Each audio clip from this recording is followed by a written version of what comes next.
Hello hello hello. हाँ, comment करें। Voice आ रही है मेरी?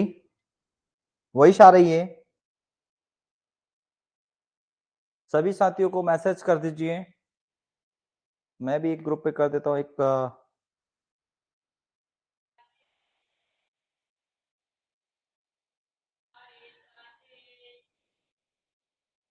ठीक है। हाँ, देख रहे हैं आज हम नई क्लास स्टार्ट करने जा रहे हैं। मेट्रोलॉजी हम स्टार्ट करेंगे। मेट्रोलॉजी में देखेंगे, क्लास को देखेंगे कि मेट्रोलॉजी में क्या क्या है। ज्यादा कंटेंट नहीं है, दो मुश्किल से दो क्वेश्चन मेट्रोलॉजी से आते हैं, एक या दो में, है ना। लेकिन दो मेट्रो, जय श्री राम भाई। लेकिन दो जो है वो भी हमको याद करना जरूरी है कि दो कौन से क्वेश्चन जो है वो हमारे लिए आते हैं। ठीक है, हम देखेंगे। मेट्रोलॉजी जो है, मेट्रोलॉजी के विषय में अगर अपन चर्चा करें, एक सेकंड रुकना भाइयों, है ना। तो मेट्रोलॉजी क्या है?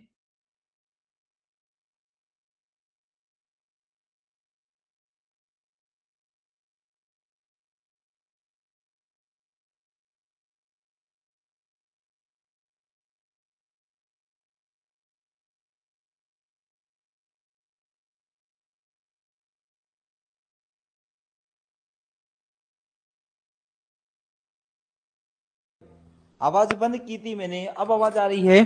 ठीक है, अब आ रही है ना? हाँ ठीक है। देखो, हमारी फसलों से रिलेटेड जो चीजें होती है उसमें मेट्रोलॉजी सबसे अच्छी चीजें है, क्योंकि मेट्रोलॉजी के आधार पर ही हम क्या करते हैं, फसलों का लेते हैं। ठीक है, आ रही आवाज? अब क्लीन आवाज है? ठीक है। हम क्या पढ़ने जा रहे हैं, KB two book. KB two book का यूनिट नंबर 9 हम पढ़ने जा रहे हैं। क्या पढ़ने जा रहे हैं? यूनिट नंबर 9 हम पढ़ने जा रहे हैं। ये हमको ध्यान रखना है। ठीक है, निकाल ले सभी। मेट्रोलॉजी कुछ सिंपल सिंपल सी चीजें हैं जो हमको परेशान करती है, उसे आज हम परेशान कर लेते हैं और पूछते हैं, देखते हैं क्या क्या चीजें हैं। देखो, सबसे पहले तो हम मेट्रोलॉजी की बात करेंगे। देखो, यहां पर दो डाउट क्लियर होंगे। नमस्कार भाई। यहाँ पे दो डाउट क्लियर होंगे। दो डाउट पहले ही मैं बता देता हूं। एक तो आपका होगा मेट्रोलॉजी। बोले मेट्रोलॉजी शब्द क्या है? जो डाउट है उस पर पहले मैं बात कर रहा हूं। मेट्रोलॉजी शब्द की बात कर दी हमने, ठीक है। और एक मौसम, है ना, जो मौसम है ना, उसको इंग्लिश में भी मौसम ही बोला जाता है। तो यहाँ मौसम विज्ञान और मेट्रोलॉजी दोनों में डिफरेंस है। तो यहाँ का जो शब्द आ जाएगा, ये आ जाएगा अरेबिक। क्या जाएगा? अरेबिक शब्द आ जाएगा। जो क्लियर है वो बात मैं बता रहा हूँ। मेट्रोलॉजी जब भी आएगा तब आपको क्या बताना है, ग्रीक शब्द बताना है। इसको क्या बताना है? ग्रीक शब्द बताना है। मौसम विज्ञान, या हम बोलते हैं क्योंकि यहाँ पर मौसम के साथ में क्या जुड़ा है, विज्ञान जुड़ा है, तो मेट्रोलॉजी एक ग्रीक भाषा का शब्द है जो मेट्रोस से बना है। मेट्रोलॉजी दो शब्दों से मिलकर बना है, जिसमें मेट्रोस का अर्थ शाब्दिक करते हैं वायुमंडल। क्या आता है? वायुमंडल। मतलब यहाँ एटमॉस्फियर की बात की गई है। और लॉजी का अर्थ है अध्ययन करना, ये हम शुरू से पढ़ते आ रहे हैं।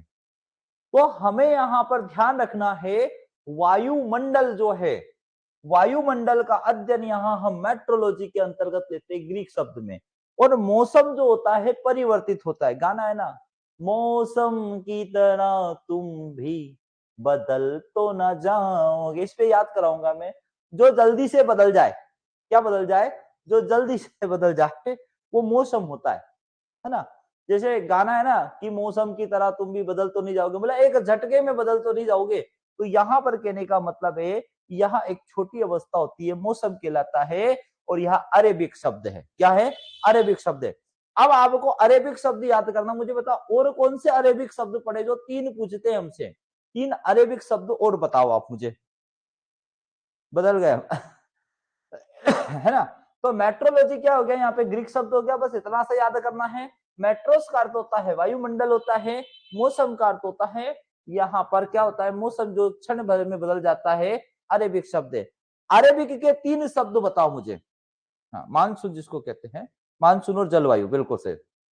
हाँ बिल्कुल, पवन जी ने सही बताया। आपको याद रखना है तीन शब्द और, रबी, खरीफ और जायद। रबी, खरीफ और जायद, ये तीन शब्द जो है ये भी अरेबिक शब्द है, ये याद रखना। केवल हमें 4 शब्द याद रखना है जो अरेबिक से रिलेटेड है, ठीक है। रबी, खरीफ और जायद और मौसम, जिसे हम मानसून कहते हैं। अगला देखेंगे, मौसम कहते हैं। भारतीय मौसम विज्ञान विभाग की स्थापना कब हुई? बुक में सुधार लेना, ये गलती से एक्ट 57 हो गया है ना, इसको सुधार लेना। क्या है? 1875 में पुणे महाराष्ट्र में इसकी स्थापना की गई थी, आपको याद रखना। वैसे अगर इसका इतिहास पढ़ने जाओगे तो बहुत गोलमाल मामला है, क्योंकि इसकी स्थापना कलकत्ता में भी हुई थी, इसकी स्थापना दिल्ली में भी हुई, न पता नहीं कहां कहां घूमता फिरता कहां आया, पुणे महाराष्ट्र में आया, है ना। ठीक है, कहां आया? पुणे महाराष्ट्र में। मतलब भारतीय मौसम विज्ञान विभाग जो है इसकी स्थापना कहां पर की गई? पुणे महाराष्ट्र में। कब की गई वो डेट याद रखना, कब? 1875 में इसकी स्थापना की गई। भारत में मौसम संबंधी भविष्यवाणी पुणे से ही दी जाती है, लेकिन इसका अगर प्रधान कार्यालय पूछ ले कि इसका प्रधान कार्यालय कहाँ है, तो प्रधान कार्यालय दिल्ली में स्थापित किया गया है, क्योंकि हमारा जो देश चलता है वो दिल्ली से चलता है। ऐसा कहते हैं कि हमारा देश जो चलता है दिल्ली से चलता है, इसीलिए किसान आंदोलन करने जाता है दिल्ली ही जाता है, ठीक है। भारतीय कृषि मौसम विज्ञान IADM की स्थापना वर्ष 1932 में दिल्ली में की गई थी, ये ध्यान रखना। कहां की गई थी? 32 में दिल्ली में की गई थी। मैं बोल रहा हूं कि इसकी स्थापना जो है ना उस समय 1865 के भी पहले की गई थी, 1865 के भी पहले। लेकिन वो डाटा हमारे कोई काम का नहीं है। हमें यह पढ़ना है कि इसकी स्थापना 1932 में दिल्ली में की गई थी, जबकि विश्व मौसम विज्ञान संगठन की स्थापना WMO की स्थापना जो है 1851 में की गई है, और 1850 भी आ जाए तो सही होगा, ठीक है। 1850-51 में इसकी स्थापना की गई थी, ठीक है। ये यहां ध्यान रखना। इसका प्रधान मुख्यालय कहां है? जिनेवा में है। क्या है? जिनेवा में इसका मुख्यालय है, जहां कहां पे? स्विट्जरलैंड में है। यहां पर मौसम विश्व मौसम विज्ञान की स्थापना जिनेवा में की गई है। इसका जो किस देश के अंतर्गत आता है? स्विट्जरलैंड के अंतर्गत आता है। ये ध्यान रखना, ये इनका मोनो है। इसका यहाँ पे WM जो है WMO यहाँ पे दे रखा है, WMO, ये इसका मोनो दे रखा है, जिसमें पूरे पृथ्वी को समाहित किया गया है। और इस पृथ्वी के अंतर कहां पर जलवायु कैसी होगी इसकी जानकारी लेना स्विट्जरलैंड का कार्य, जिनेवा का कार्य। दिन का न्यूनतम तापमान अगर बात करें तो सुबह यानी कि 2 से 4 बजे, और अधिकतम तापमान दोपहर के 2 से 4 बजे होता है। दिन के सुबह के 2 से 4 बजे का मतलब क्या कि जो विद्यार्थी गुरुकुल में पढ़ने जाते थे और सुबह 4 बजे उठ जाते थे, वो वही है, यही समय है प्रातः काल का। तो रात की पहरी का जो 2 से 4 समय 2 से 4 होता है, यहाँ हमारे पृथ्वी का जो तापमान होता है, पृथ्वी का मतलब वो जहां पर ये सूरज डूब जाता है, सूरज नहीं दिखाई देता, वहां पर वहां न्यूनतम तापमान होता है रात में। और अगर दिन में बात करें तो अधिकतम तापमान 2 से 4 बजे के मध्य में होता है। इसीलिए हम 4 बजे के बाद में ही क्रिकेट खेलने जाने देते हैं हमारे घर वाले हमको। अब देखें, वायुमंडल के लगभग 1000 किलोमीटर, क्या है? जो वायुमंडल है उसके 1000 किलोमीटर मोटे आवरण का वह भाग जिसमें घनत्व होता है, डेंसिटी होती है, का एक समान होता है, उसे हम वायु की राशि कहते हैं। क्या कहते हैं? वायु की राशि। ये आप देख रहे हो, एक आभा आपको दिखाई दे रही है, किस तरह से वायुमंडल यहाँ हमको दिखाई दे रहा है, और इसमें एक लेयर हमको दिखाई दे रही है इस प्रकार से। ये लेयर इस प्रकार से हमको दिखाई दे रही है, और पृथ्वी के नीचे जो है यहां से लेके यहां तक, ये पृथ्वी में वायुमंडल की वायु की राशि कहलाती। किसकी राशि? आपको याद करना है, वायु की राशि, वायु राशि। हम इसको किस नाम से जानते हैं? वायु राशि। आपसे पूछ ले क्वेश्चन की वायु राशि क्या होता है, तो पृथ्वी के ऊपर एक समान जो 1000 लगभग 1000 किलोमीटर, हम ये 100% नहीं बोल सकते कि हर जगह, क्योंकि पृथ्वी जो होती है उस पृथ्वी पे पृथ्वी कहते हैं कि पृथ्वी कैसी होती है? अंडाकार होती है, ऐसी अंडाकार है पृथ्वी। तो कहीं पर कम होगा और कहीं पर ज्यादा होगा, है ना। कहीं पर घनत्व कम होगा, कहीं ज्यादा होगा, लेकिन ये जो आपको दिखाई दे रहा है इसी में हमारी सारी ऑक्सीजन होती है। और ऑक्सीजन में होती है, सारी गैस होती है, इनमें गैसों की एक परत पाई जाती है। क्या पाई जाती है? गैसों की परत पाई जाती है। उन गैसों में अगर हम बात करें, जैसे O2 हो सकती है, O2 तो सबसे नीचे रहती है, CO2 हो सकती है, N2 हो सकती है, ये सारी गैसें इसी में विद्यमान है। इन सारी गैसों का भार होता है जो हमारे सिर पे पड़ता है, हमारी बॉडी पे पड़ता है। लेकिन हमारी बॉडी में असंख्य छिद्र होते हैं, हमारी बॉडी में असंख्य छिद्र। साइंस में क्वेश्चन पूछता है वायुमंडलीय दाब क्यों नहीं हमको एहसास होता?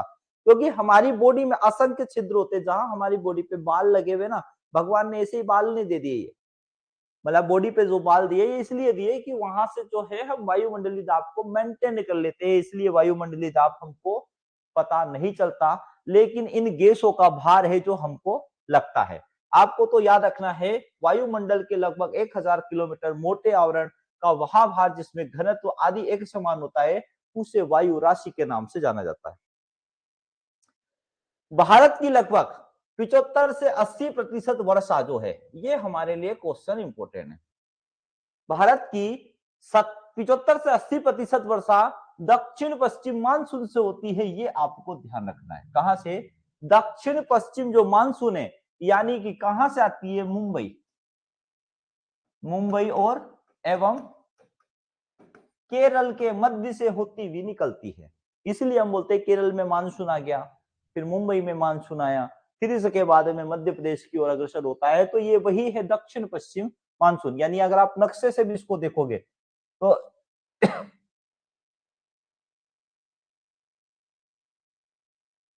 जीरो दिया मेरे भारत ने, है ना? तो यहां पर क्या है? ये दक्षिण है, ये है पश्चिम। तो दक्षिण पश्चिम से जब ये हवाएं चलती है इस प्रकार से, तो ये अपने साथ जो पानी लाती है, तो इससे हमारे देश में मैक्सिमम वर्षा होती है।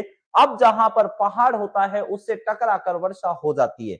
तो हमें यह ध्यान रखना है कि भारत की लगभग 75 से 80% वर्षा जो मानसून है वो दक्षिण पश्चिम मानसून के द्वारा होता है। नमी या जल जो पृथ्वी पर वर्षा, ओश, बर्फ, ओलों के रूप में गिरता है उसे वर्षण कहते हैं, रेनफॉल कहते हैं। अब जरूरी नहीं है कि रेनफॉल का मतलब ये हो गया रेनफॉल का मतलब ये नहीं होगा कि वर्षा ही होगी जब ही वर्षण कहलाएगा। वर्षण कब कहलाएगा? अभी ठंड के समय पर जब हमारे यहाँ पर ओस गिरेगी तो वो भी वर्षण कहलाती है। अगर ओला गिरता है तो वर्षण कहलाएगा। अगर बर्फ गिर रही, मान लो कश्मीर में बर्फ गिर रही, तो वो पानी ना गिरते हुए क्या गिर रहा है? वहां पे बर्फ गिर रहा है, तो वो वर्षण कहलाएगा। वर्षण का मतलब ये मत समझ लेना, रेनफॉल का ये मत अर्थ समझ लेना कि केवल पानी ही गिरता है ना? इसमें क्या क्या इनकुल है? नमी या जल जो पृथ्वी पर वर्षा के रूप में, ओस के रूप में, बर्फ के रूप में, ओलों के रूप में गिरता है, उसे हम वर्षण या रेनफॉल कहते हैं। क्या कहते हैं? रेनफॉल। और ऐसी दशा पर जो इनके ऊपर खेती होती है, इनके आधार पर जो खेती होती है वो रेनफॉल खेती कहलाती है। मानसून शब्द जो है वो अरेबिक भाषा के मोसिन शब्द से लिया गया है, ये ध्यान रखना, थोड़ा सा डिफरेंट है ये उससे।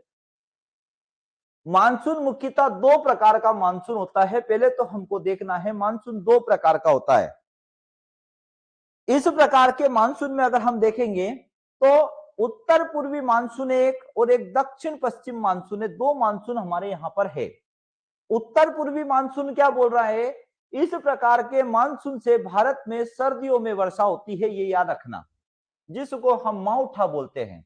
पश्चिमी विक्षोभ के कारण होती है, इसे पुनरावृत्ति यानी रिटर्निंग मानसून कहते हैं। जब मानसून क्या होता है, मैं थोड़ा सा नक्शा फिर बना देता हूं।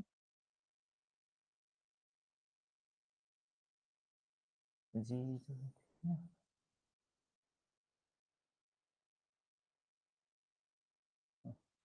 ठीक है, यहां देखो, ये दक्षिण था, ये पश्चिम है ना? ये उत्तर है और ये क्या आ जाएगा? पूर्व है। जब इस प्रकार से यहां पानी इस तरफ गति करता है, ऐसे जाता है, तो इसे जाता हुआ मानसून कहते हैं। यानी कि भारत से, या हम बोलेंगे कि भारत में आता हुआ मानसून, सॉरी, भारत में आता हुआ मानसून। लेकिन यही मानसून विक्षोभ जब वापिस रिटर्न होता है, कब होता है?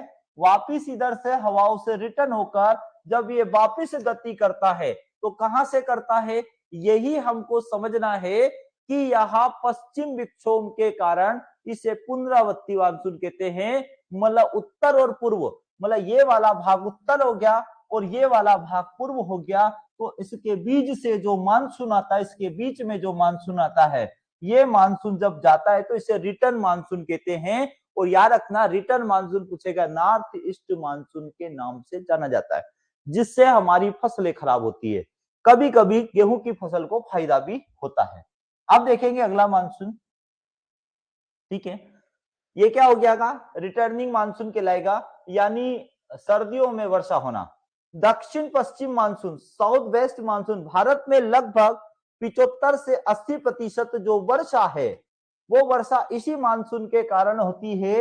1 जून में केरल कहां है, 1 जून में ये कहां आ जाता है, केरल के तट पे आ जाता है। ये क्वेश्चन हमसे पूछता है कि केरल के तट पर 1 जून को आ जाता है, ये क्वेश्चन बनता है, और 15 जुलाई तक पूरे भारत में फैल जाता है। इसलिए हम जो खेती लिखते हैं, जैसे खरीफ की फसलें लिखते हैं, तो खरीफ की फसलें जो लिखते हैं हम 15 जून से 15 जुलाई लिखते हैं। क्या लिखते हैं, 15 जून से 15 जुलाई। मान लो केरल में पानी गिर गया, 1 तारीख को मानसून आ गया और पानी गिरना स्टार्ट हो गया, तो यहाँ 15 तारीख से बुआई चालू हो जाएगी और यहाँ पर पूरे भारत में 15 जुलाई तक फैल जाएगा, तो मतलब 15 जुलाई तक हम बुआई करेंगे। इसलिए खरीफ ऋतु, हाँ बुक में है ना, बुक में है, मेट्रोलॉजी देखो भाई, बुक में देखो, है ना। ये 15 जून से 15 जुलाई को इसलिए हम क्या बोलते हैं, खरीफ सीजन कहते हैं। और यहां पर 70 से 80% मानसून हुआ, 1 जून को आया, 15 जुलाई तक पूरे भारत में फैल जाता है। इस मानसून को 2 शाखा में विभाजित किया गया है। एक अरब शाखा, देखो ये भाव बन गया है, इसको शाह करना है, क्या करना है इसको, अरब सागर की शाखा और बंगाल की खाड़ी की शाखा। अब इसको जो है ये दक्षिण पश्चिम मानसून को भी 2 भागों में बांट दिया है, ठीक है। हमको 2 भाग याद करना है कि 2 भागों में उसको बांट दिया गया है।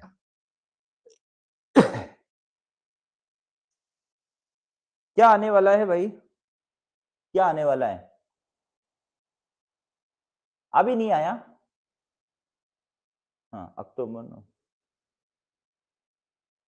हाँ माउठा भी कहते हैं, माउठा कहते हैं, बिल्कुल सही, माउठा कहते हैं उसको। अब देखेंगे जलवायु को, देखेंगे वर्ष की विभिन्न महीनों के, देखो यहां क्या बोला, वर्ष के विभिन्न महीने, मतलब विभिन्न महीने की बात करी, मतलब इसको हम बोलेंगे लंबे समय के लिए।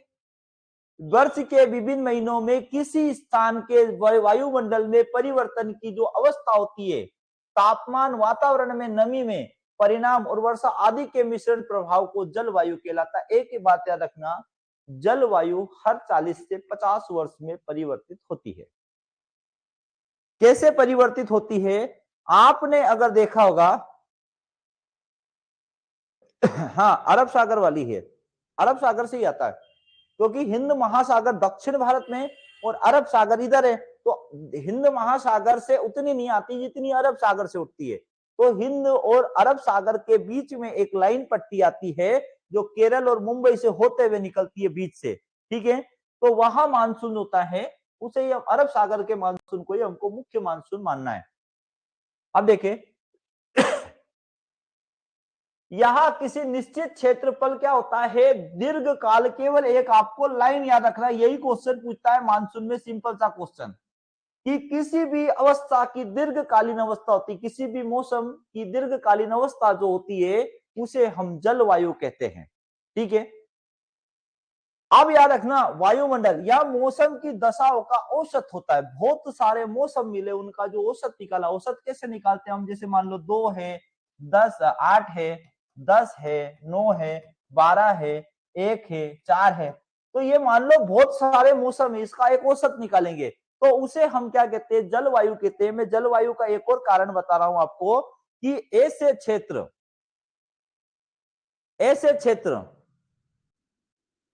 जहां पर पहले कपास होता था, मैं मेरे क्षेत्र की बात करूं कि देवास जिले के खाते गांव में आज से 15 से 20 साल पहले कपास हुआ करता था, लेकिन मानसून की दशा के कारण, मतलब कि जलवायु की दशा के कारण अब यहां पर नहीं हो रहा।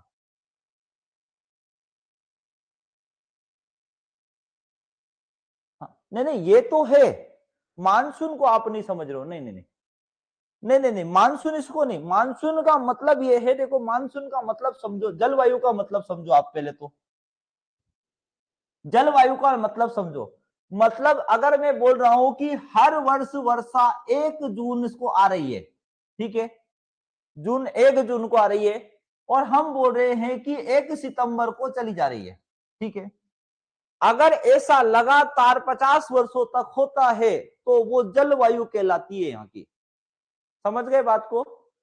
फिर अगर मान लो ठंड पड़ रही है तो वो लगातार ऐसी ही गिर रही है, एक जैसी गिर रही है, उसी समय पे आगे पीछे होना, ये आगे पीछे जो हो रहा है ना, ये कई वर्षों के बाद में होता है। कहने का मतलब ये है, पहले हम सोयाबीन की बुआई करते थे तो जुलाई तक चले जाते थे, अब हम जून में ही बो देते हैं। क्यों बो देते हैं?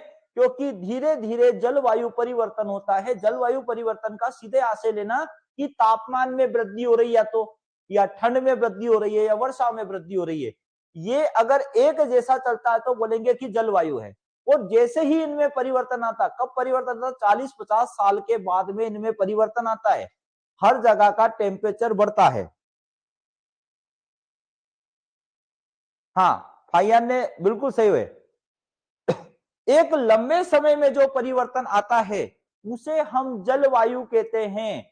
जलवायु एक जैसी, मतलब जलवायु को देखने के लिए एक व्यक्ति जो है वह ज्यादा से ज्यादा जलवायु का थोड़ा सा परिवर्तन देख पाता अपने जीवन में। जैसे आदिकाल, अगर जैसे पहले देखेंगे, कोई अगर ऐसा व्यक्ति होगा जो लंबे समय से, मतलब जैसे हमारे दादाजी हुए, कुछ भी हो, तो बताते थे कि भाई पहले पानी बहुत गिरता था, पानी गिरता था, फिर ये धीरे धीरे धीरे धीरे अलग हुआ, तो बोलते ना वो झीरी वाला साल आया, बहुत समय हुआ। तो यहाँ याद रखना कि लंबे समय की अवस्था को हम जलवायु कहते हैं। केवल क्वेश्चन दीर्घ काल का याद रखना, दीर्घ काल को। जलवायु को प्रभावित करने वाले मुख्य कारक जैसे अक्षांशीय और देशांतर रेखा, क्या होती है? जो पृथ्वी है उस पर अक्षांतर और देशांतर रेखा होती है। वो अक्षांतर और देशांतर रेखा जो ग्लोब है, अगर एमपीजी के पढ़ोगे तो उसमें आपको मालूम पड़ेगा। हाँ, जैसे अगर मैं बात करूं, ट्रॉपिकल है, सब ट्रॉपिकल है, टेम्परेट है, ये अलग अलग जलवायु है, अलग अलग जलवायु है। आप देखें यहाँ पे जलवायु को कौन प्रभावित करता? क्वेश्चन है, अक्षांत रेखा, देशांतर रेखा की स्थिति का स्थल, जल का वितरण। जल का वितरण भी डिसाइड करता है कितनी वर्षा हुई। सबसे इंपॉर्टेंट है समुद्र तल से ऊंचाई, ये सबसे बड़ा खेल है, समुद्र तल से ऊंचाई। आप किसी भी रेलवे स्टेशन पर जाओगे तो वहां देखोगे कि समुद्र तल से ऊंचाई लिखी हुई है। इंदौर प्लेटफॉर्म पर भी समुद्र तल से ऊंचाई लिखी हुई है। मध्य प्रदेश, इंदौर, हम जिस जहां रहते हैं वहां पर मध्य प्रदेश से जो समुद्र तल से ऊंचाई है वो 555 या 550 मीटर या 545 मीटर के आसपास है समुद्र तल से। तो समुद्र तल से ऊंचाई भी निर्धारित करती है कि वहां की जलवायु कैसी होगी। समुद्र तल से जितना ऊपर जाते जाएंगे ठंडा होता जाएगा, समुद्र तल के जितना करीब आते जाएंगे गर्मी होगी, उमस होगी, मतलब कि वो जो जलवायु होगी वहां बहुत ज्यादा ह्यूमिड होगी, या मैं बोलूंगा कि गर्म होगा। क्या है, किसका? अर्जुन जी क्या बोले, इसका क्या मतलब है? किसका? समुद्र तल से। समुद्र तल से क्या ऊंचाई होती है? अगर आप ग्लोब को देखेंगे, अगर आप देखोगे तो यहां पर एक कंडीशन है। यहां पर अगर आप देखोगे, मान लो ये पृथ्वी दिख रहा, हमको तो अभी बादल दिख रहे, मान लो कोई यहां पर ऐसा ऊंचाई पहाड़ बना रखा है, ये पहाड़ है, और यहां पे समुद्र है। क्या है? समुद्र। यहां पानी भरा है, तो इससे हम ऊंचाई को मापते हैं कि ये जो चोटी है इसकी ऊंचाई कितनी है। मतलब हम ये देखते हैं कि ऊंचाई कितनी है, इसको बोलते हैं समुद्र तल से ऊंचाई। कहने का मतलब अगर पृथ्वी की आप बात करोगे तो पृथ्वी इस प्रकार की है, पृथ्वी गोल नहीं है, पृथ्वी गोल नहीं है, आपको अभी मैं बता दूं पृथ्वी गोल नहीं है। मान लो ये सबसे गहरा गर्त है, यहाँ पे सबसे गहरा गर्त है और ये यहाँ पे सबसे ऊंची चोटी है, तो इससे इसका गर्त की जो ऊंचाई होगी, ये जो डिफरेंट आया, ये डिफरेंट को ऊंचाई से मापते, एक तो गहराई, लेकिन हम तल से मापते, पानी जहां भरा है उस तल से। तो हमें ये याद रखना है, ये ऊंचाई और गहराई है ना, हम बोलते हैं ना एवरेस्ट की ऊंचाई इतनी है, समुद्र तल से एवरेस्ट की ऊंचाई कितनी है, तो वो समुद्र तल से मापी जाती है। क्यों मापी जाती है? क्योंकि वो डिसाइड करता है मौसम को। आप जितने जितने समुद्र तल से ऊपर जाते जाओगे बर्फ गिरती जाएगी। आपको मैंने कल बताया था, मान लो यहां केरल है, मान लो केरल, और अगर हम बात करें जम्मू एंड कश्मीर की और यहां बात करें हम केरल की, तो केरल के पास क्या लग गया है? हम जानते हैं केरल के पास क्या समुद्र लग गया है। तो समुद्र तल की ऊंचाई क्या हो गई? ये हम ऊंचाई देखेंगे, समुद्र तल इस ऊंचाई पर आ रहा है, तो यहां से जो ये ऊंचाई आ रही है, ये ऊंचाई मापते हैं कि समुद्र तल की तुलना में ये कितना ऊंचा है। और यहाँ पे मध्य प्रदेश कितना ऊंचा है? तो मध्य प्रदेश जो है 550 मीटर ऊंचा है। कहां से ऊंचा है? समुद्र तल से। अगर इस समुद्र केरल के जो समुद्र तल है या कहीं भी मुंबई का समुद्र तल है, इस तल से हमारी जो ऊंचाई है, और ये केरल कर्नाटक 10 मीटर 20 मीटर इतनी ऊंचाई पर है। तो समुद्र तल की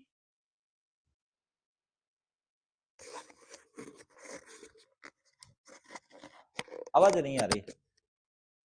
हेलो हेलो हेलो हेलो, आ रही है भाई आवाज? तो आप उसको रिफ्रेश कर ले एक बार, है ना, आ रही है। तो ये समुद्र तल से क्या बोलते हैं? हम इसको ऊंचाई बोलते हैं। और इसी समुद्र तल की ऊंचाई के आधार पे फसलें ली जाती है। क्वेश्चन पूछता है कि फसलें कैसे ली जाती है? तो जो फसलें है वहां समुद्र तल से ऊंचाई के आधार पर ली जाती है। क्यों आधार पर ली जाती है? क्योंकि समुद्र तल के आधार से ऊंचाई का मतलब है कि यहां पे मान लो पानी भरा हुआ है, यहां क्या भरा है? पानी भरा है। यहां से सूर्य प्रकाश आया, सूर्य प्रकाश की किरणें यहां आई, पानी में टकराई, और यहां से अल्बिडो यहां पहुंचा दिया। मतलब सूर्य प्रकाश की किरणें यहां पहुंचा दी गई, इसलिए यहां पे गर्मी हो गई। अब सूर्य प्रकाश की किरणें यहां जम्मू कश्मीर में जाने में समय लगेगा। आप उसको मत देखो डायरेक्ट आ रही, उसको मत देखो, अल्बिडो पढ़ाऊंगा अभी मैं। अल्बिडो क्या होता है? अल्बिडो अलग अलग होता है। पानी का अल्बिडो अलग होता है, धरातल का अल्बिडो अलग होता है, पेड़ पौधों की पत्तियों का अल्बिडो अलग होता है। अल्बिडो का मतलब क्या? कि सूर्य प्रकाश से कोई किरणें आई और वह किसी धरातल के से टकरा कर रिटर्न जो हो रही है, उसे हम अल्बिडो कहते हैं। तो ये जो किरणें आई और ये वापस चली गई, इसे परावर्तन का नियम भी कहते हैं। तो ये जब किरणें जाती है तो ये धरातल को यानी वातावरण को गर्म कर देती है। अब यही अल्बिडो किरणें जो है यहाँ पास जितनी गिरती जाएगी उतना ये दूर जाता जाएगा, किरणें उतना ये ठंडा होता जाएगा, इसलिए यहाँ पे बर्फ, और यहाँ पर क्या हो जाएगा? यहाँ पर गर्मी रहती है। इसलिए यहाँ के लोग जो है ना, केरल के किसी भी व्यक्ति को देख लेना, कैसे हैं? काले हैं। भाई काले क्यों हैं? हम काले क्यों हो जाते हैं? काले इसलिए हो जाते हैं क्योंकि जब हम बाहर घूमने जाते हैं, लड़कियों से पूछो काले क्यों हो जाते हैं? क्योंकि लड़कियां स्कार्फ बांध के निकलती है, हाथ में पूरे कपड़े, जैसे अपन बोल सकते हैं कि उसको मोजे होते हैं, इसके सॉक्स भी होते हैं, वो पहन के निकलती। क्यों? क्योंकि सनलाइट जब इस पे गिरता है तो सनलाइट गिरने के कारण हमारे मेलेनिन की क्रिया, मेलेनिन बनाता है, जिसके कारण हमारे इसमें क्या हो जाता है? रंग डार्क हो जाता है। जैसे मैं हो गया हूं डार्क, ठीक है। अब देखेंगे तो समुद्र तल की ऊंचाई हम क्या देखें? जलवायु को प्रभावित करने वाले कारक अक्षांश रेखा, देशांश रेखा है। जलवायु का, जल का वितरण क्या हो रहा है? फिर समुद्र तल से ऊंचाई क्या होता है? पर्वतीय अवरोधन क्या है? अगर कोई पर्वत अवरोधन उत्पन्न करता है, हमारे यहाँ जो सबसे बेस्ट जलवायु, या मैं बोलूंगा हमारे यहाँ मानसून का जो सबसे शिखर कहलाता है, वह हिमालय पर्वत कहलाता है। हिमालय पर्वत में जब हवा इधर से जाती है तो कहां जाती है? हम हिमालय पर्वत से टकराती है और रिटर्न आती है, इसीलिए तो उसे लौटता हुआ मानसून कहते हैं। इसलिए पर्वतीय अवरोधन यानी आसपास पर्वतों का होना भी जरूरी है। वायु दाब क्या है? अब वायु दाब की बात बहुत अच्छी करी इन्होंने। वायु दाब का संबंध किससे है? वायु राशि से है।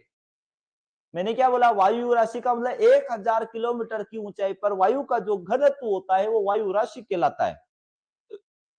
आपने कभी देखा होगा कि जब हम समुद्र के समुद्र के ऊपर समुद्र तल से जैसे जैसे हम ऊपर बढ़ते जाते हैं, यानी कहने का मतलब पहाड़ों पर जाते हैं, तो पहाड़ों पर जब हम जाते हैं तो क्या होता है? मुझे कमेंट करके बताएं। पहाड़ों पर जब जाते हैं वायुमंडलीय दाब कम होता है कि ज्यादा हो जाता है? क्वेश्चन मेरा है, पहाड़ों पर हम जाते हैं तो वायुमंडलीय दाब क्या हो जाता है?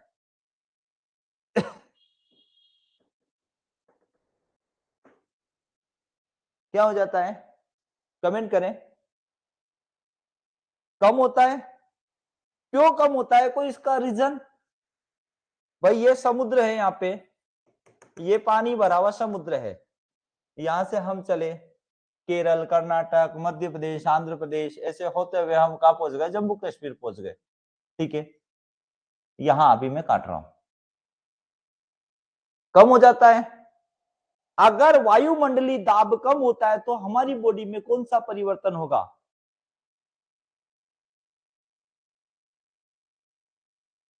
सांस लेने में दिक्कत होगी, लेकिन नाक से ब्लड चालू हो जाएगा। नाक से ब्लड चालू हो जाएगा। क्यों चालू हो जाएगा नाक से ब्लड, ये आप समझे। ठीक है, ये आप सुने। याद रखना, एक व्यक्ति अगर यहां खड़ा है, हम यहां पर एक गर्द बना लेते हैं, मतलब यहां पर हम नीचे की बात कर रहे हैं, हम समुद्र के भी नीचे चले गए। अगर यहां हम पहुंच गए तो यहां पहुंचने पर मैं यहां बोलूंगा वायुमंडली दाब बढ़ेगा। क्या बढ़ेगा? वायुमंडलीय दाब यहां पर बढ़ेगा, क्योंकि देखो ना इसको,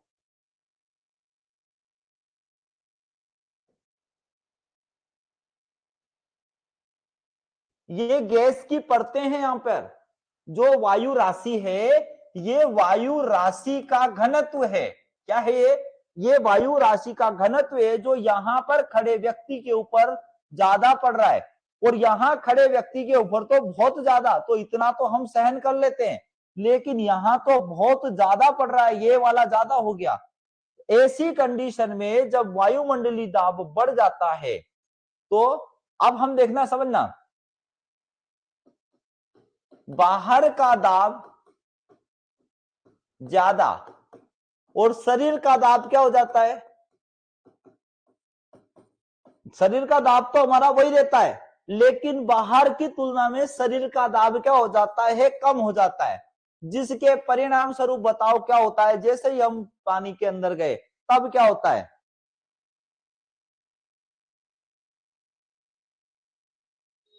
क्या होता है? जैसे ही हम यहां पर गए, हमारे कान, हमारे नाक, हमारे मुंह से पानी अंदर जाना चालू हो जाएगा। क्या हो जाएगा? पानी अंदर जाना चालू हो जाएगा। वायुमंडलीय दाब हमारी बॉडी का कम हो जाने के कारण हमारे शरीर में पानी हमारे कान और नाक और मुंह से अंदर जाना चालू हो जाएगा, मतलब हम पानी में डूब जाएंगे एक बार तो। जैसे जैसे हम पहाड़ों पर जाएंगे तो अब हम यहां पर पहुंचे, यहां पर जैसे पहुंचे तो यहां बोलूंगा वायुमंडलीय दाब कम हो जाता है, तो इसकी तुलना में शरीर का दाब बढ़ जाता है। वहां वायुमंडलीय शरीर का दाब तो सेम रहता है, पर यहां जब गए थे तो उसकी तुलना में ज्यादा था। यहां जब आए तो शरीर की तुलना में वायुमंडलीय दाब कम हो जाता है, तो जो रक्त प्रवाह है ये अंदर से बाहर होने लगता है ना? हाँ, ये रक्त प्रवाह इसलिए यहां पर पहाड़ों पर क्या होता है, हम जिसको बोलते हैं ब्लड चालू हो जाता है नाक से। इसीलिए पर्वतारोही जो ऊपर चढ़ते हैं वो पर्याप्त मात्रा में ऑक्सीजन लेके जाते हैं, ये हमको ध्यान होना चाहिए। ठीक है, क्लियर? अब देखो, यहां याद रखना वायु दाब की हमने बात की थी, हम पढ़ रहे हैं क्या, जलवायु को प्रभावित करने वाले कारक में वायु दाब, वायु राशियां, महासागर, धाराएं, वायुमंडलीय विक्षोभ क्या होते हैं, जो विक्षोभ चलते हैं वायुमंडल में, समुद्र से दूरी, समुद्र से दूरी कितनी है ना, प्राकृतिक वनस्पति कितनी है, ये सारी चीज जो है जलवायु को प्रभावित करते हैं। मौसम जलवायु की एक इकाई है, क्या है, मौसम जो है जलवायु की एक इकाई है। ये क्वेश्चन याद रखना, जलवायु एक दीर्घ समय के मौसम का सार होता है ना। जलवायु जो है दीर्घ मौसम, यानी कि मौसम अगर लघु लघु मौसम को मिलाएंगे तो दीर्घ बन जाएगा, इसीलिए जलवायु जो है हम दीर्घ बोलेंगे, और मौसम जो है वो हम क्या बोलेंगे, इसे लघु बोलेंगे, कि लघु लघु मौसम जब मिलेंगे तो दीर्घ मौसम हो जाएगा, और दीर्घ मौसम को अगर हम बोलेंगे तो उसे हम जलवायु नाम देंगे, मौसम नहीं बोलेंगे, ठीक है। अब देखें आगे, जलवायु विज्ञान, क्लाइमेटोलॉजी शब्द की उत्पत्ति ग्रीक भाषा के शब्द क्लाइमा, पृथ्वी का ढाल, झुकाव, और लॉजी शब्द से हुई है। इसके बाद अगर बात करें तो पादप विज्ञान का जलवायु विज्ञान से संबंध क्या कहलाता है, हमको ये याद करना, ये तो अभी रिपीट हो गया था। फाइटोक्लाइमेटोलॉजी, यहां क्या बोला, फाइटोक्लाइमेटोलॉजी, फाइटो यानी पादप, और यहाँ पे जलवायु विज्ञान को क्लाइमेटोलॉजी भी कहते हैं, और ये भी ग्रीक शब्द है, तो इसलिए हमको ये पॉइंट याद रखना है, सस्य और सस्य जलवायु विज्ञान को हम क्या कहते हैं, एग्रोक्लाइमेटोलॉजी कहते हैं। इससे क्वेश्चन आता है, कितने क्लाइमेटोलॉजिक जोन है मध्य प्रदेश पे, कितने एमपी में, मतलब कितने भारत में है, कितने कितने अलग बांटे, मैं इसको लास्ट में आपको पढ़ाऊंगा, इनको बताऊंगा। एग्रो क्लाइमेटिकल जोन के ऊपर क्वेश्चन पूछता है, किसने किसने अलग बांटा, आईसीआर ने कितने में बांटा, एक दूसरा एक और उसने कितने में बांटा, तो ये इनको क्वेश्चन पूछता है। वायुमंडल पृथ्वी से गुरुत्वाकर्षण बल द्वारा, जो वायुमंडल है ये पृथ्वी से किस लिए जुड़ा है, गुरुत्वाकर्षण बल के कारण जुड़ा है, मात्र गुरुत्वाकर्षण बल होने के कारण ये जुड़ा है, हाँ बिल्कुल सही है ना, किसके कारण जुड़ा है, गुरुत्वाकर्षण बल के कारण। और एमपी, एमपी कितना अलग अलग है। आप देखेंगे वायुमंडल पृथ्वी के चारों ओर हजारों किलोमीटर की ऊंचाई तक विस्तृत गैसीय आवरण जो है, जो गैसीय आवरण है वो वायुमंडल कहलाता है। इसकी अधिकतम ऊंचाई कितनी है, 1600 किलोमीटर है, अधिकतम ऊंचाई 1600 किलोमीटर है, लेकिन हम 1000 किलोमीटर तक की जो है उसे हम राशि कहते हैं, बिल्कुल सही 11। इसकी कुल मात्रा का 99% पृथ्वी के 40 किलोमीटर तक की ऊंचाई पर ही पाया जाता है। 99% घनत्व कहां पाया जाता है, ये क्वेश्चन उठता है, तो पृथ्वी के 40 किलोमीटर ऊंचाई तक ही पाया जाता है। वातावरण की गैस निष्क्रिय होती है। अब निष्क्रिय गैस क्या है, मुझे बताओ, निष्क्रिय गैस क्या है, किसे बोलते हैं हम, निष्क्रिय गैस किसे बोलते हैं, हम निष्क्रिय गैस किसको बोलते हैं,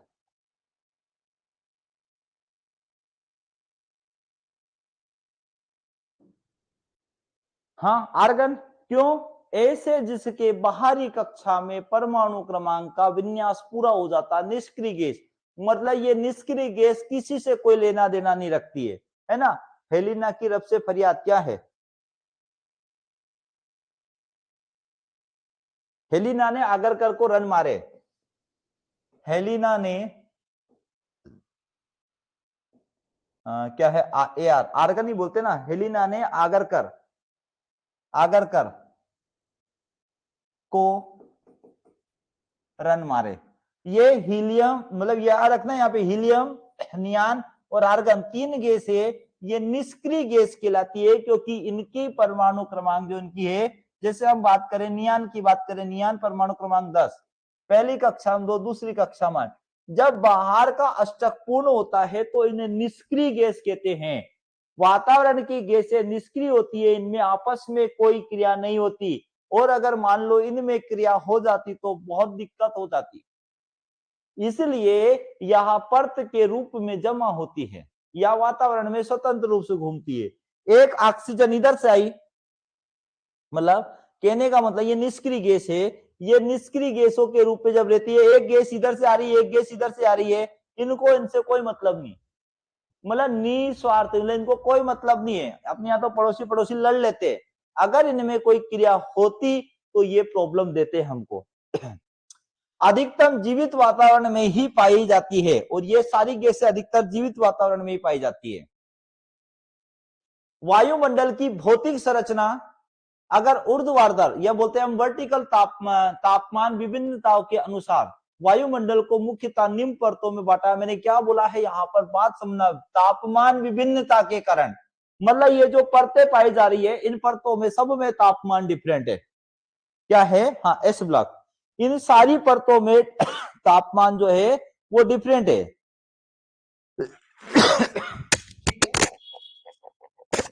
तापमान क्या है यहाँ पे?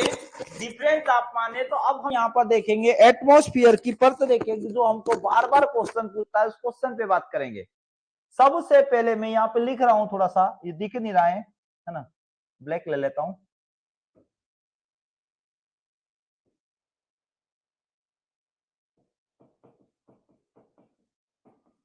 ठीक है, ट्रोपोस्फेयर, सबसे पहली परत कौन सी है? क्वेश्चन पूछता है ट्रोपोस्फेयर।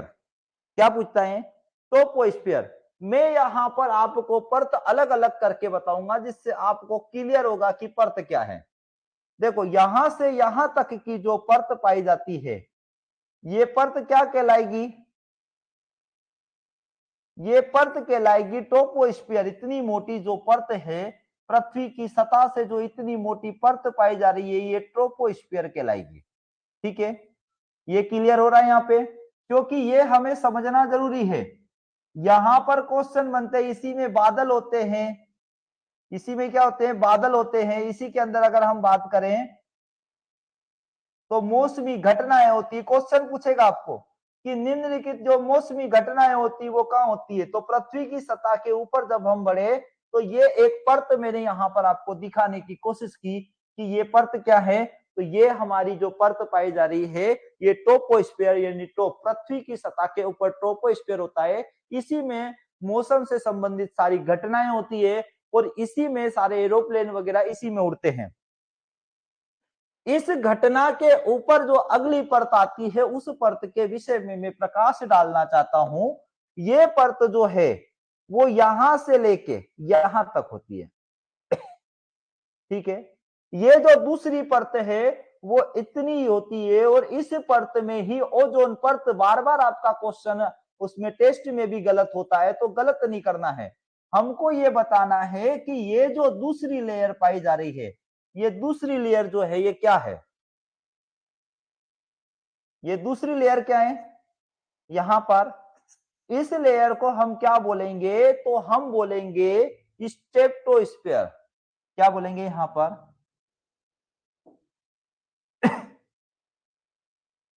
एक मिनट यार,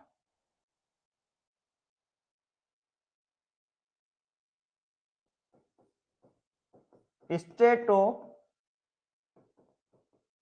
बोलेंगे। ठीक है, अब याद रखना, अभी आगे पढ़ाऊंगा मैं। हाँ, इसमें याद रखना, इसके मध्य में एक परत निकलती है, इसके मध्य में एक परत निकलती है। ये जो परत आपको दिखाई दे रही है, ये परत ओजोन परत कहलाएगी। इसमें एक परत यहां से गई है, और ये परत जो है, ये परत ओजोन परत कहलाती है। ये ओजोन परत जो है, ये हमारी रक्षा करती है, जो सूर्य से अल्ट्रावायलेट किरणें, अल्ट्रावायलेट किरणें आती है, वो इसे यहीं पर रख लेती है। और ये ओजोन जो होती है, ओजोन लेयर का सूत्र है O3। क्या होता है? ओजोन का सूत्र क्या है? ओजोन का सूत्र है O3। और वातावरण में नाइट्रोजन पाई जाती है 78। तो नाइट्रोजन N2 और O2 में जब घर्षण होता है तो बिजली चमकती है। तो ये हमको याद करना है। स्ट्रेटोस्फीयर जो है उसमें ओजोन परत पाई जाती है। तीसरी परत पाई जाती है मेसोस्फीयर। चौथी परत पाई जाती है थर्मोस्फीयर, और लास्ट परत पाई जाती है एक्सोस्फीयर परत पाई जाती है। ये आपको ध्यान रखना है। ठीक है, ठीक है।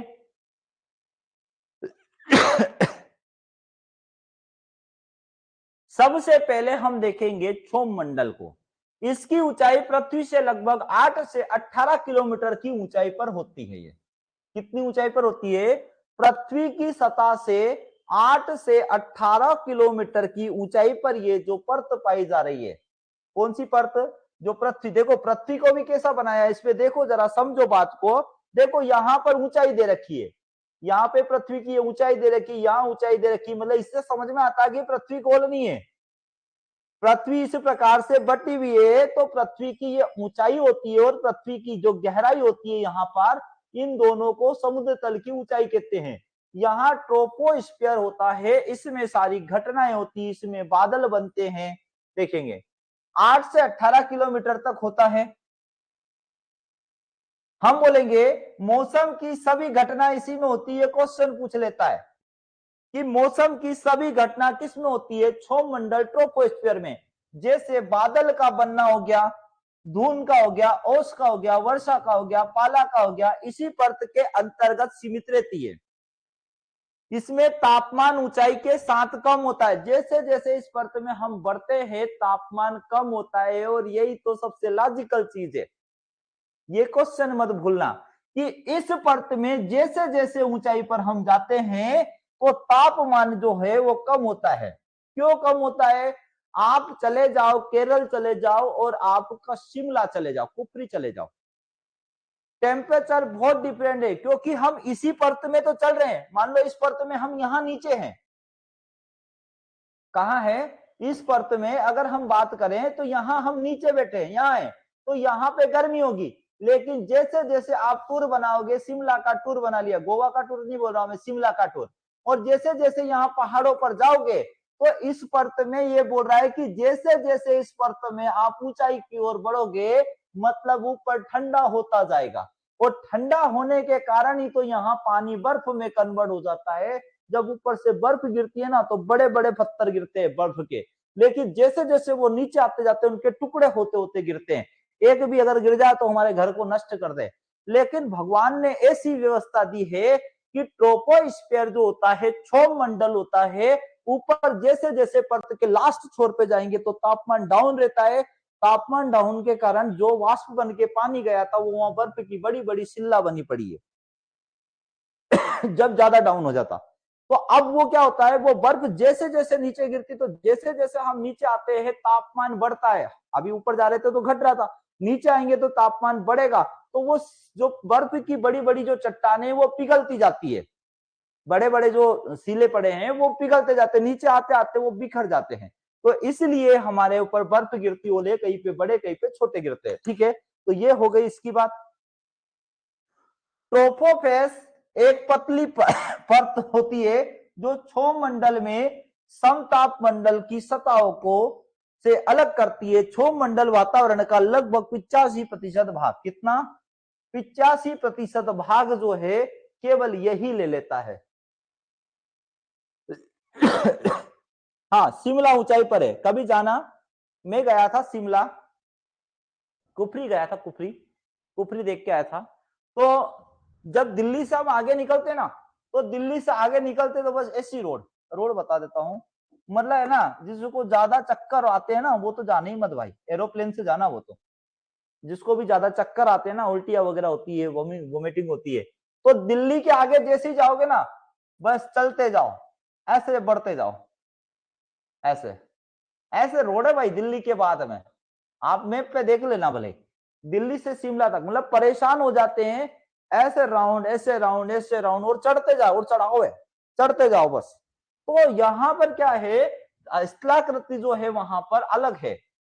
ठीक है, ये याद हुआ, हमने एक पढ़ लिया है ये वाला, यहां तक का हमारा फिनिश हो चुका है, जिसको हमने ट्रोपोस्फियर बोला है। क्या बोला है इसको हमने? ट्रोपोस्फियर। ठीक है, ट्रोपोस्फियर। अगले परत की ओर चलते हैं। अगला परत क्या आएगा? अगला परत यहां से स्टार्ट होगा, नेक्स्ट परत यहां से स्टार्ट होगा और यहां तक ये यहां तक जाएगा। हाँ, ये वाला, इसको बोलते हैं स्ट्रेटोस्फियर। स्ट्रेटोस्फियर में आपको नेक्स्ट परत में क्या पाई जाएगी? ओजोन की परत पाई जाएगी यहां पर। तो ओजोन की परत में अब कभी भी क्वेश्चन कहीं पे भी डाउट हो तो आप बेफिक्र रहना, आपको व्यापम वाला सही करके देगा। अगर क्वेश्चन गलत दे दे वो तो, ठीक है। अगला, इसे बोलते हैं समतापमंडल, यानी स्ट्रेप्टोस्फीयर बोलते हैं। क्या बोलते हैं? समतापमंडल यानी कि स्ट्रेप्टोस्फीयर बोलते हैं। स्ट्रेप्टोस्फीयर की क्या विशेषता है ये देखेंगे। क्या है स्ट्रेप्टोस्फीयर? क्या है इसको हम देखें। इसकी ऊंचाई 12 से 18 किलोमीटर से लेके 50 किलोमीटर तक होती है। कितने किलोमीटर तक होती है? 50 किलोमीटर। यहां पर सर्वाधिक गर्म होती है। क्या बोला इसने? यहां पर तो सर्वाधिक गर्म होती है क्योंकि इसमें मौसमी परिवर्तन अनुपस्थित होता है। इसमें मौसमी परिकल्पनाएं अनुपस्थित होती है। पहली परत में हम नीचे से ऊपर चढ़ते गए थे तो तापमान घट रहा था, लेकिन जैसे दूसरी परत में जाते हैं तापमान क्या है ना, बाइक से जा मजा बाइक से आएगा। बिल्कुल, बहुत बढ़िया बात है ना। अकेले मत जाना पर भाई, बोरिंग हो जाओगे। अकेले जाओ, किसी के साथ लेके जाना है ना। अब देखो, मौसमी परिकल्पनाएं अनुपस्थित होती है। इसी परत में अधिकांश फोटो रासायनिक क्रिया, यहाँ पे फोटो मेरी खींच मेरी फोटो वो वाला काम होता है। इस परत में क्या होता है? फोटो रासायनिक अभिक्रिया क्यों होता है? क्योंकि ओजोन परत ये क्या है? O3, और इसमें नाइट्रोजन गैस होती है। तो ये जो होती है, ये नाइट्रोजन गैस, इनके बीच में घर्षण होता है जिससे बिजली चमकती है। क्या चमकती है? जिससे बिजली चमकती है। उस बिजली चमकने को फोटो रासायनिक क्रिया बोलते हैं, जिससे N2 फिक्सेशन राइजोबियम करता है। ठीक है, ये रखना। बहुत प्यारी बर्फ गिरती है, कभी जाओ, है ना। समताप मंडल में तापमान गर्म का कारण क्या है? क्योंकि सूर्य प्रकाश की जो अल्ट्रावायलेट किरणें आती है, ये अल्ट्रावायलेट किरणें, यहां तक तो अल्ट्रावायलेट किरणें आ रही है ना, यहां से अल्ट्रावायलेट किरणों को छाना जाता है तो इसके नीचे तापमान डाउन हो जाता है, लेकिन इसके ऊपर तापमान यहां पर सूर्य प्रकाश की किरणों के कारण गर्म रहता है। यही तो लॉजिक है। अब जहां यहां से अगर अल्ट्रावायलेट किरणों को छान दिया जाता है तो यहां से किरणें जो आती है वो शिथिल आती है। कैसी आती है? शिथिल आती है। तो यहाँ पे ठंडक रहती है। ठीक है, अब ठंडक रहती है, ठंडक आती है, ठंडी ही आती है, लेकिन जब ये अल्बिडो के रूप में चलती है तो फिर यहाँ नीचे का तापमान गर्म कर देती है और नीचे CO2 के कारण गर्म हो जाता है। दो इसके कारण है ऐसा। अब देखिए, समताप मंडल की नीचे की परत 18 से 25 किलोमीटर ऊंचाई तक हम क्या बोल सकते हैं? ओजोन कहलाती है। तो 18 से लेके 25 किलोमीटर की ऊंचाई की जो परत है वहां हम क्या कहते हैं? उसे ओजोन कहते हैं। जिससे मुख्य गैस कौन सी होती है? ओजोन की परत का मुख्य कार्य क्या है? जिसमें मुख्य गैस O3 होती है। O3 है, ठीक है, यहाँ O3 है। ओजोन की परत का मुख्य कार्य सूर्य की घातक परावैंगनी किरणें, अल्ट्रावायलेट किरणों से वायुमंडल का बचाव करती है। जिससे क्या होता है? जिससे यहां पर हमको इस स्किन कैंसर नहीं होता, है ना। वो कहीं कहीं पर 40 किलोमीटर भी है, अलग अलग है उसका, है ना। कहीं कहीं पर पतली हो चुकी है। अगर मैं बात करूं, एक जगह कहां का आया था, एक जगह ओजोन परत शून्य हो चुकी है।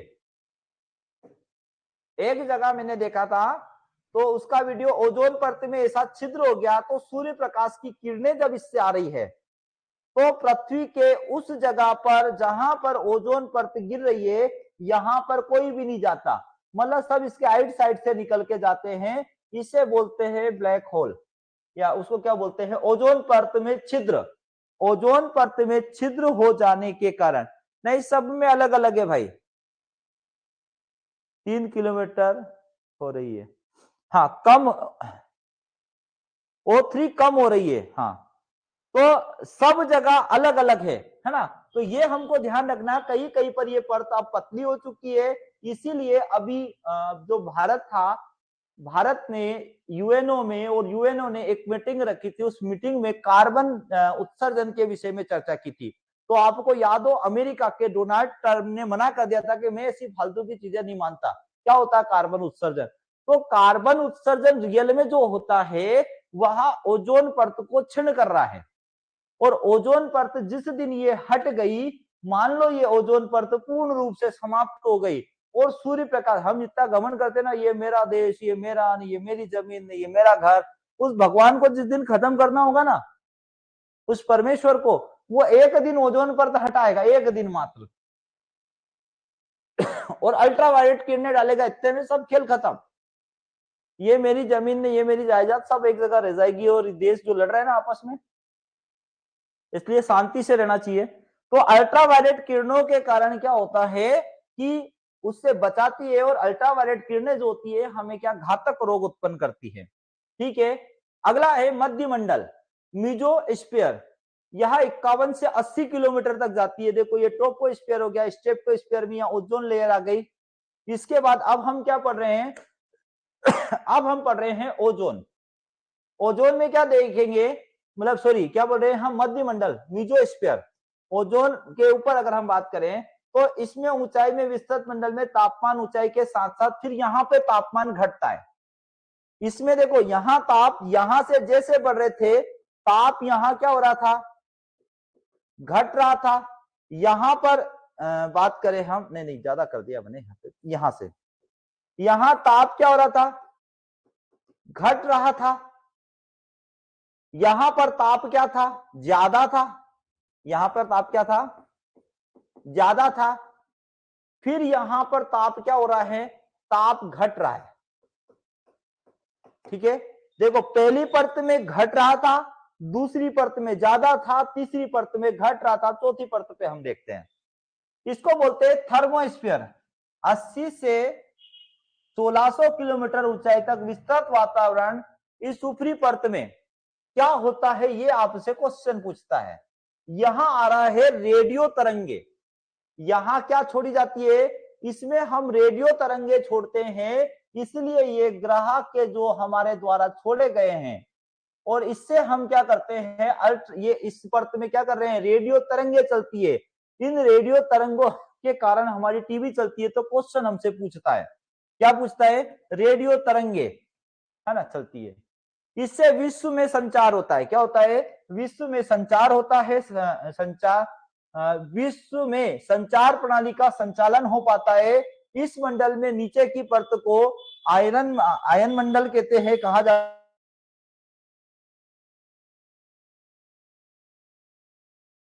है।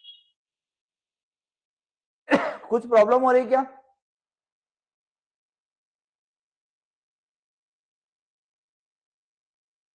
कुछ प्रॉब्लम हो रही क्या?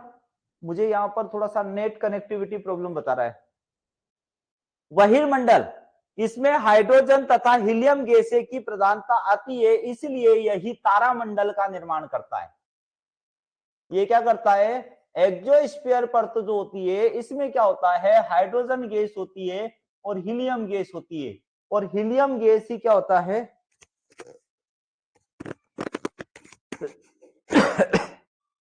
हाँ, नेटवर्क प्रॉब्लम बता रहा था, अभी 2 बार आया था, अभी तो नहीं आ रहा। हाँ हो गया सही। अभी कुछ बीच में नेटवर्क इश्यू बता रहा था, उसमें लिखा हुआ आ जाता है कि भाई नेटवर्क प्रॉब्लम है ना। ठीक है, अब हम यहां तक ही पढ़ेंगे, इसके बाद हम यहां से कल पढ़ेंगे, इन गैसों के बारे में कल पढ़ेंगे। अभी मैं क्लास को विराम दूंगा, और 10 मिनट के बाद में आपकी वापस से क्लास स्टार्ट होगी। 100 नंबर के क्वेश्चन हम सोल्व करेंगे। ठीक है, तो अभी की क्लास को यही रोकता हूं। धन्यवाद साथियों।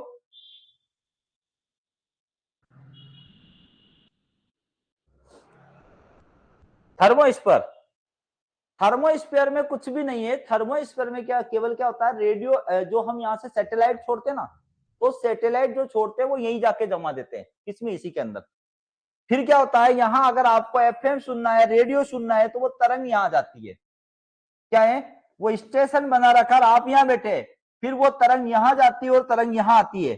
तो ये तरंगे आने जाने का काम करता है, इसे रेडियो तरंगों के रूप में जाना जाता है। बस थर्मोस्फीयर को इतना आपको याद रखना, कल हम पढ़ेंगे इसको।